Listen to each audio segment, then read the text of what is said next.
between the Honeycutt situation and Majeski here. He knew that he had something wrong, and he made the call, right? And you know, when you feel that in the truck, it's better to take a chance and come to pit road, take your medicine, get the tires changed, and go back out. Now, it puts them in a position with a limited amount of set of tires. One of our championship contenders is going to have 5 or 6 laps on his tires here at the end of this first stage. Well, and one of the biggest differences in those two scenarios is Caden Honeycutt's only his second race with this team, and Jimmy probably doesn't know, what his feelings, what you know how it is.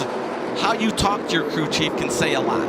And right there, Majeski, him and Joe been together for a long time. He knew he had to come in, and Joe's not going to tell him not to.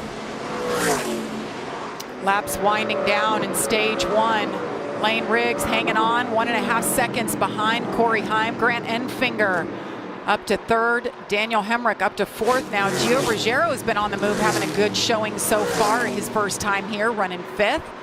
Tyler Ankrum, Tanner Gray, Corey LaJoy, who's in that 77 truck full-time the rest of the season, up to 8th. Raja Karuth and Jake Garcia round out your top 10. Yeah, and you see 18 trucks left on the lead lap. That's pretty typical for Darlington when you have such a wide variety of handling characteristics and experience and all the things that go with keeping yourself in the game. But this guy's kept himself in the game. Grant Enfinger talked earlier and heard the report that he thought his truck was pretty good, qualified good, put himself in some track position. See a lot of counter steer.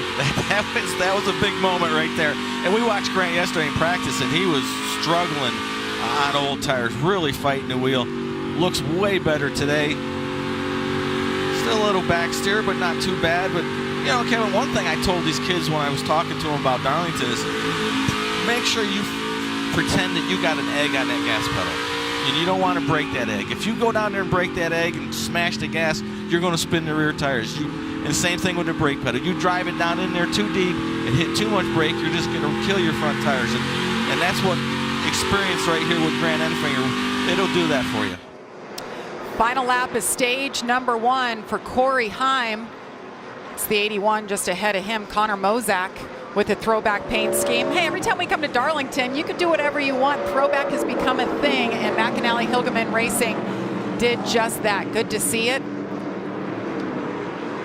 81 throwing it back to Kenny Wallace from his Bud Shootout car in 1998. And there he does it. Corey Heim wins his 16th stage of the season.